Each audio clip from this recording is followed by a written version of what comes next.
नमस्ते विद्यार्थियों, आपकी हिंदी विषय अध्यापिका मैं किरण पिरार आप सबका हार्दिक स्वागत करती हूँ। आज हम पढ़ेंगे कक्षा 10 की पाठ्य पुस्तक स्पर्श भाग 2 का अध्याय ततारा वामिरो कथा, जिसके लेखक हैं लीलाधर मंडलोई। इस पाठ को हम 2 भागों में पढ़ेंगे। पहले भाग में हम लेखक परिचय और इस कहानी को विस्तार देंगे। दूसरे भाग में इस कहानी के शेष अंश को पढ़ेंगे। आइए शुरू करते हैं। लेखक परिचय। लेखक का नाम लीलाधर मंडलोई, जिनका जन्म 1954 माना गया है। 1954 की जन्माष्टमी के दिन छिंदवाड़ा जिले के एक छोटे से गांव गुड़ी में जन्मे लीलाधर मंडलोई की शिक्षा दीक्षा भोपाल और रायपुर में हुई। भोपाल और रायपुर में शिक्षा ग्रहण करने के बाद उन्होंने प्रसारण की उच्च शिक्षा के लिए 1987 में कॉमनवेल्थ रिलेशन ट्रस्ट द्वारा, यानी जो कि लंदन का ये ट्रस्ट है, वहाँ से उनको आमंत्रित किया गया, उन्हें बुलाया गया। इन दिनों प्रसारण भारती दूरदर्शन के महानिर्देशन का कार्यभार वे संभाल रहे थे, यानी प्रसार भारती दूरदर्शन का जो चैनल है वहाँ पर वो निर्देशन का कार्य कर रहे थे और ऐसे में उनको लंदन की ट्रस्ट द्वारा आमंत्रित किया गया था। लीलाधर मंडलोई मुख्यतः कवि हैं। उनकी कविताओं में छत्तीसगढ़ अंचल की बोली की मिठास और वहाँ के जनजीवन का सजीव चित्रण है। उनकी जो कविताएं हम पढ़ते हैं उनमें हम देखते हैं कि जिस जगह वो रहते थे उस जगह की भाषा का प्रभाव, बोली की मिठास उनकी रचनाओं में देखी गई है। अंडमान निकोबार द्वीप समूह की जनजातियों पर लिखा इनका गद्य अपने आप में एक समाजशास्त्रीय अध्ययन भी है। इन्होंने एक गद्य रचना लिखी जो कि अंडमान निकोबार द्वीप समूह की जनजातियों से संबंधित है और इस रचना के अंदर समाजशास्त्र को समझाया गया है, यानी समाज के रीति रिवाज, उनके नियम और उनकी पालना करना और नहीं पालन करने वाले को किस नीति से देखा जाता है, उनके साथ कैसा व्यवहार किया जाता है, वो सब इसमें समझाने का प्रयास कवि करते हैं। उनका कवि का मन ही वह स्रोत है जो उन्हें लोक कथा, लोकगीत, यात्रावृत्तांत, डायरी, मीडिया रिपोर्टाज और आलोचना लेखन की ओर प्रवृत्त करता है। कवि के मन को अगर हम जानें तो हम देखते हैं कि वो सभी विधाओं से संबंधित रखते हैं, यानी कवि उन सभी विधाओं के लेख को लिखने की क्वालिटी रखते हैं। वो उनकी खासियत है कि वो डायरी, यात्रा वृत्तांत, रिपोर्टाज, आलोचना लेखन सभी प्रकार के रचनाओं को लिख जाते हैं। अपने रचना कर्म के लिए कई पुरस्कारों से सम्मानित मंडलोई की प्रमुख कृतियाँ हैं। इन कृतियों में उनको पुरस्कार भी मिला है। कौन सी कृतियाँ हैं? घर घर घूमा, रात बिरात, मगर एक आवाज़, देखा अनदेखा और काला पानी। ये ऐसी रचनाएं हैं जिनमें उनको पुरस्कार भी मिला है। अब हम करेंगे पाठ प्रवेश के अंदर, यानी इस कहानी में क्या बात सबसे महत्वपूर्ण रूप से बताई गई है।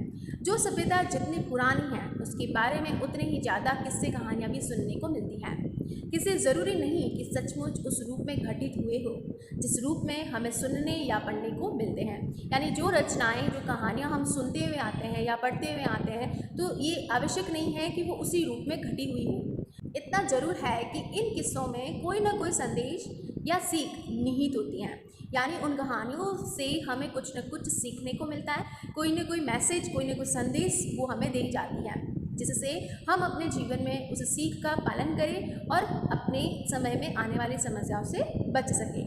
अंडमान निकोबार द्वीप समूह में भी तमाम तरह के किस्से मशहूर हैं।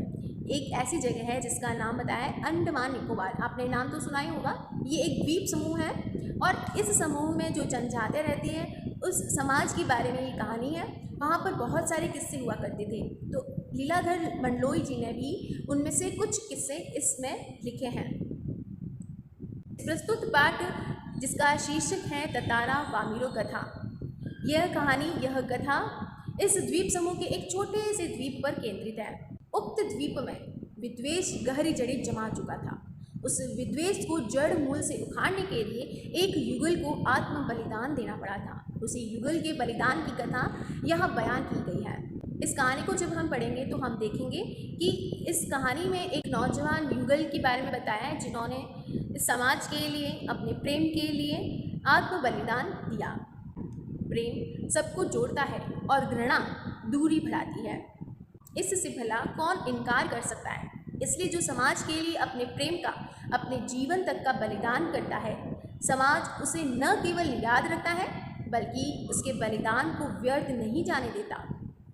यही वजह है कि तत्कालीन समाज के सामने एक मिसाल कायम करने वाले इस युगल को आज भी उस द्वीप के निवासी गर्व और श्रद्धा के साथ याद करते हैं।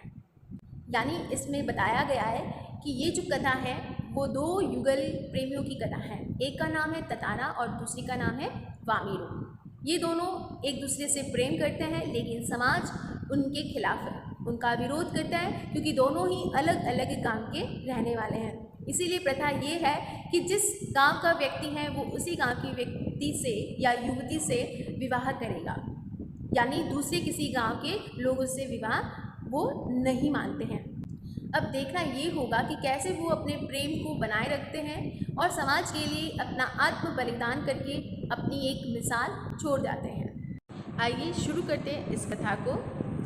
कथा का शीर्षक है ततारा वामीरो कथा, जिसके लेखक है लीलाधर मंडलोई।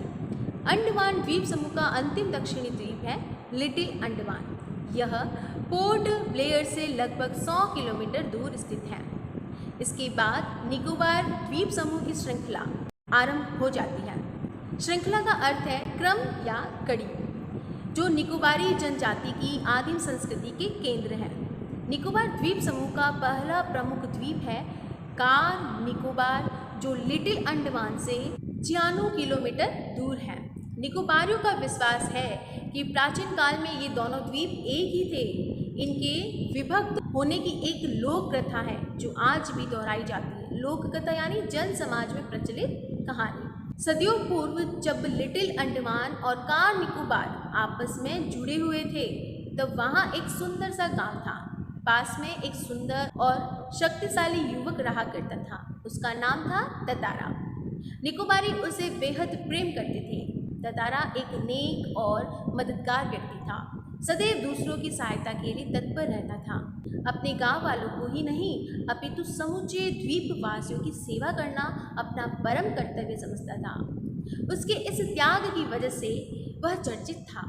सभी उसका आदर करते, वक्त मुसीबत में उसे स्मरण करते और वह भागा भगा वहाँ पहुँच जाता। दूसरे गांव में भी पर्व त्योहारों के समय वे विशेष रूप से आमंत्रित किए जाते हैं। यानी इस पाठ में उस व्यक्ति की बात कही है जो छोटे से गांव में रहता है। तो सदियों पूर्व जब लिटिल अंडमान और कार निकोबार आपस में जुड़े हुए थे ना, तब की बात कह रहे हैं।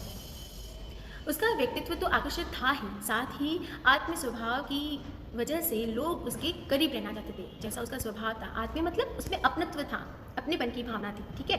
प्रारंभिक पोशाक के साथ वह अपनी कमर में क्या रखता था, सदैव एक लकड़ी की तलवार बांधे रहता। लोगों का मत था वो लकड़ी की तलवार होने के बावजूद उसमें क्या है, देवी शक्ति है, यानी देवी देवताओं की जो शक्ति है, जो पावर है, वो उस लकड़ी में समाहित है। ततारा अपनी जो तलवार है उसको अपने से कभी अलग नहीं करता था, वो हमेशा अपनी कमर में बांधे रखता था। उसका दूसरों के सामने उपयोग भी न करता था, मतलब कभी उसने उसका इस्तेमाल नहीं किया। ठीक है, क्योंकि जो शक्ति होती है उसको हम ऐसे ही गंवा देते हैं तो फिर वो हमें वापस नहीं मिलती। तो उसने उस शक्ति का यानी उस तलवार का कभी उपयोग नहीं किया। ठीक है। लेकिन क्या हुआ, उसके जो चर्चित यानी साहसिक कारनामे हैं, साहसिक कारनामे मतलब जो साहसपूर्ण उसने कार्य किए थे, तो उसके कारण लोग तलवार में अद्भुत शक्ति का प्रयोग मानते थे। यानी ये शक्ति वो हमेशा पास रखता है, इससे सब लोगों को पता है कि उसमें जरूर कोई देवी शक्ति है, और उसने कभी उसका प्रयोग नहीं किया। लेकिन लोगों को डर था कि वो जब इसका इस्तेमाल करेगा तो बहुत बड़ा कांड हो सकता है, बहुत भयंकर बात हो सकती है। लोग ये मानते थे। एक शाम ततारा दिन भर के अथक परिश्रम के बाद समुद्र किनारे टहलने निकल पड़ा। सूरज जो था वो समुद्र से लगे क्षितिज तले डूबने को था, यानी शाम हो रही थी। समुद्र से ठंडी क्या आ रही थी, बयारें आ रही थी। बयारें यानी वहाँ पर लहरें जो थी ठंडी ठंडी हवा के साथ आ रही थी। तो पक्षियों की सायकाली जो चहचहाट थी वो धीरे धीरे अब कम हो गई थी, क्षीण हो गई थी। उसका जो मन था वो शांत हो गया था।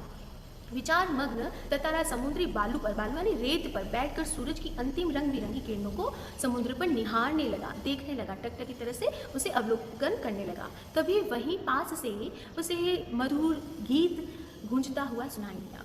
यहाँ उस दृश्य को देखते हुए ततारा कल्पना कर रहा है मानो कि वो जो गीत उसको सुनाई दे रहा है ना, वो बहता हुआ उसकी ओर बढ़ रहा है। वहाँ पर बीच बीच में जो लहरे का संगीत था वो भी उसे सुनाई दे रहा था। गायन इतना प्रभावी था कि वह अपनी सूद बूद खोने लगा। कहाँ बैठा है, कहाँ है, बस उसकी आवाज़ की ओर बढ़ने लगा। लहरों की एक प्रबल वेग ने उसकी तंद्रा भंग कर दी। ठीक है। चैतन्य होते हुए भी वह उधर बढ़ने को विवश हो गया। चैतन्य मतलब सजग था, चेतना उसमें जगी हुई थी, लेकिन फिर भी वो उसमें इतना आकर्षित हुआ कि उसकी तरफ बढ़ने लग गया। जिधर से जो गीत उठ रहा था ना, उसी स्वर के साथ साथ वो वहाँ हो लिया। वह विकल सा उस तरफ बढ़ता गया। ठीक है। अंततः उसकी नज़र एक युवती पर पड़ी जो ढलती हुई शाम के सौंदर्य में बेसूध एकटक समुद्र की जो देह है उस पर डूबती हुई आकर्षित रंगों को निहारते हुए गा रही थी। यह एक श्रृंगार गीत था। ये गीत अब बताओ कौन गा रहा था? वहाँ बैठी एक युवती। वो उस गाने के साथ बढ़ता गया और जब देखा कि सामने एक युवती उस गीत को गुनगुना रही है, उसे ज्ञात ही न हो सका कि कोई अजनबी जो युवक उसे निशब्द ताके जा रहा है, यानी उसे देख रहा है। एकाएक एक ऊंची लहर उठी और उसे भिगो गई। वह हड़बड़ाहट में जो गाना था वो भूल जाती है। इसके पहले कि वह सामान्य हो पाती, उसने अपने कानों में गूंजती गंभीर आकर्षक आवाज़ सुनी। वो आवाज़ किसकी थी? ततारा की थी। यानी उस समय जो लहर आई थी ना, उसने उसको पूरा गीला कर दिया था। तो वो जैसे ही उसने इधर नज़र घुमाई, देखा कि एक युवक उसे क्या कर रहा है? घूर रहा है, उसे ताक रहा है। तो वो हड़बड़ी में गाना वहाँ पर भूल जाती है। इसके पहले कि वो सामान्य हो जाती, नॉर्मल हो जाती, उसने अपने कानों में गूंजती जो गंभीर आकर्षक आवाज़ थी उसे सुना। मतलब अपने आप को जैसे संभालने लगी तो उस युवक की आवाज़ आई। और युवक क्या कहता है? तुमने एकाएक इतना मधुर गाना अधूरा क्यों छोड़ दिया? ततारा ने विनम्रतापूर्वक ये बात उसे कही।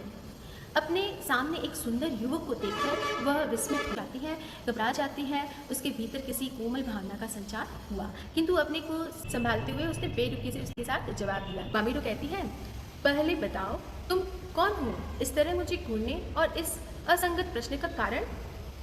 अपने गांव के अलावा किसी और गांव के युवक के प्रश्न का उत्तर देने को मैं बाध्य नहीं हूँ। असंगत मतलब अनुचित, जो तूने यहाँ उचित नहीं है उस तरह का प्रश्न कैसे कर लिया? तो वो उसे ये सवाल करती है और कहती है, तुम कौन हो?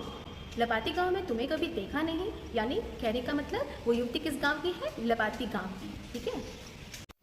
ततारा मानो सम्मोहित था। सम्मोहित यानी मुग्ध हो गया था। उसके कानों में युवती की आवाज़ ठीक से पहुंच न सकी। उसने पुनः विनय की, तुमने गाना क्यों रोक दिया? गाओ ना। युवती झुंझला उठी। झुंझला यानी चिढ़ स गई। ठीक है। वह कुछ और सोचने लगी। अंततः उसने निश्चयपूर्वक एक बार पुनः लगभग विरोध करते हुए कड़े स्वर में कहा, धीटता की हद है। मैं जब से परिचय पूछ रही हूँ और तुम बस एक ही राग अलाप रहे हो। गीत गाओ, आखिर क्यों? क्या तुम्हें अपने गांव का नियम मालूम नहीं? इस तरह से वो कहती है। इतना बोलकर वह जाने के लिए तेजी से मुड़ी। ततारा को मानो कुछ होश आया। उसे अपनी गलती का एहसास हुआ। वह उसके सामने रास्ता रोककर मानो गिड़गिड़ाने लगा, मुझे माफ़ कर दो। जीवन में पहली बार मैं इस तरह विचलित हुआ हूँ। तुम्हें देखकर मेरी चेतना लुप्त हो गई थी। मैं तुम्हारा रास्ता छोड़ दूंगा, बस अपना नाम बता दो। ततारा ने व्यवस्था में आग्रह किया, अनुरोध किया, विनती की। उसकी आंखें युवती के चेहरे पर केंद्रित थी। उसके चेहरे पर सच्ची विनय थी।